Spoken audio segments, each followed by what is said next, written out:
Hey then guys, welcome back. It's LSP, day 39 of my challenge. It's the 9th of March 2018, currently about 5 past 2 in the afternoon GMT time.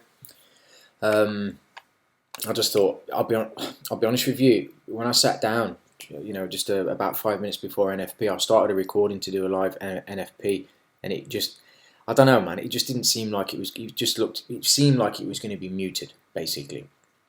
I don't know. It's just something about the way the markets have been moving today. It just didn't feel like it was going to be, some insane explosive NFP. I don't know whether that's for experience or whether I just got lucky. Who knows? I just didn't feel right. So I just thought, you know what, stuff it. I'll put it all in the day 39 review. So I've done no trading, as you can see. I don't trade NFP at all. We've had pretty much no movement today. Dollar's been in about, no, that's the wrong one. Dollar's been in a roughly 20-30 pip range. It's 28 pip range for the dollar. Come on, it's just a joke. You just see euro slightly more. Pound, standard. Fuck this pair. Sorry, not interested. A little bit of movement on USD CAD, about 85 pips. Again, there's nothing in it really. Aussie dollar had a decent up there, about 45 pips, which is okay for the Aussie dollar. What's the average daily range? Yeah, average daily range last 5 days has been about 58 pips, 60 pips, or whatever. It's about right. Makes sense. Pound, Japanese yen. I think just purely based on its volatility, it's had an almost 125 pip range today. But again, I just think it's due to the fact that this is quite a volatile pair anyway. But you can see pretty much in the entire week, Monday we had a nice run up, and then we've been stuck in between these two price points. We've been stuck in an 180 pip range, which for pound Japanese yen is quite insane. It's very tight actually. And drop down to a 15-minute chart, you kind of see we've had some ups and downs. There's plenty of movement in there to trade, but if I zoom right out, you see it. Consolidation, drop, run back up, consolidation. So we'll see. Just looking at this, it looks kind of bullish. It maybe headed up here, but I want it to go lower first before it goes back up. But I'm not gonna. I don't want this to turn into like a me going on and on and on series, or me going on and on video. I will go over gold just a little bit.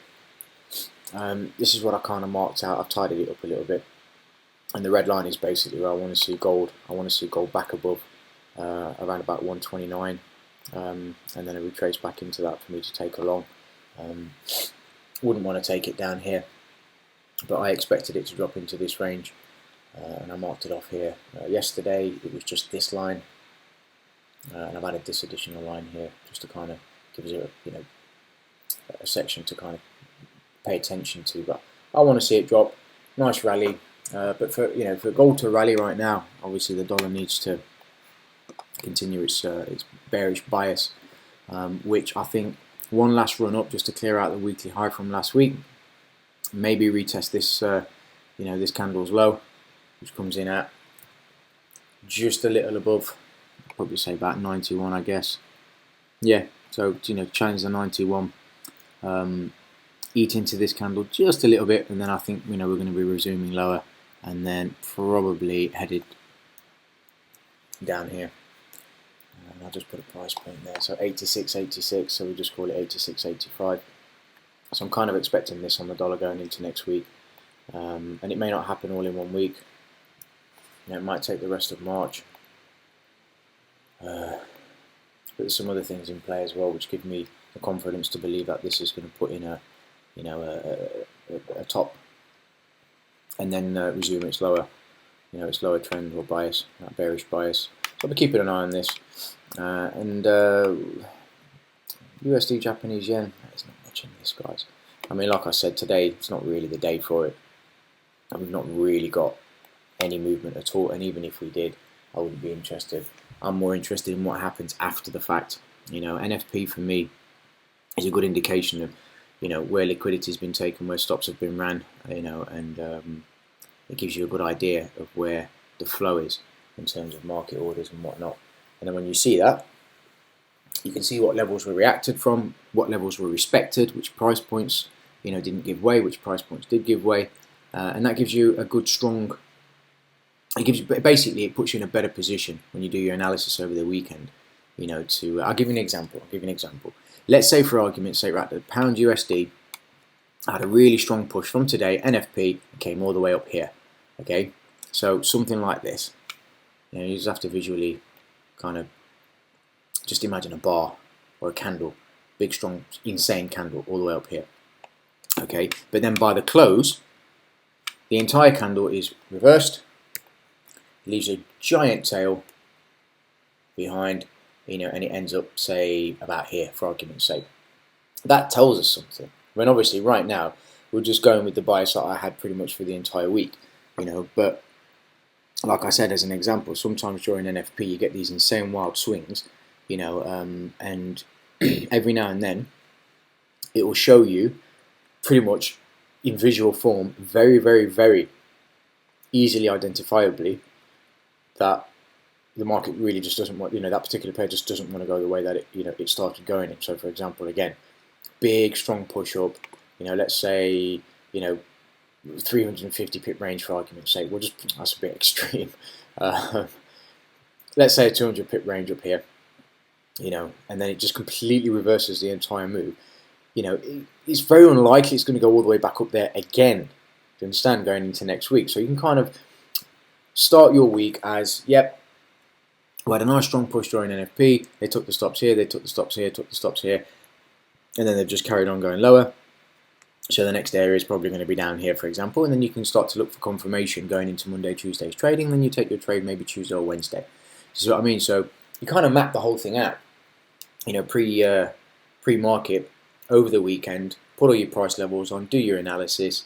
Everybody has their own routine, everybody has their own thing, the way that they sit down and they do their markets, and their markups and whatnot. But, and I, like I've said before, I don't think anyone is better than anybody else's. I just think that everybody has their own way of doing things, and that's cool. But I can only speak for myself regarding NFP. I don't trade it, I just don't see the point. I used to get whipsawed a lot. I had some lucky days, I had some bad days, and in the end, I think I've probably lost more during NFP than I've made during NFP. So statistically, it's pointless, doesn't make any sense. But like I said, as a prerequisite going into next week, it's a good day. It can be a good day. Today's just been very muted, so I'm not really going to go into next week with anything other than the original bias that I had. So we'll leave it there, guys. As always, my FX book link is below if you want to go and check that out. It's always there, will never change, it's always live, and it's always refreshable. I've got a Telegram room as well. Don't really post much in there, I'll just give people updates on the videos that I post on YouTube, and every now and then I'll throw in a little study. It may get a little bit more active as I become a little bit more active. So that's down below as well, the link for that. Obviously, you can follow me on Twitter, which is @LockstockPip. And I don't go nuts on there, but I do post from time to time, and that's it, guys. All right, so listen, have a great weekend, have a good evening, morning or afternoon, wherever you are in the world for today. Have a great weekend, enjoy yourselves, and I will catch you in the look ahead video over the weekend going into a new week. All right, guys, take care, I'll see you soon. Ciao, ciao.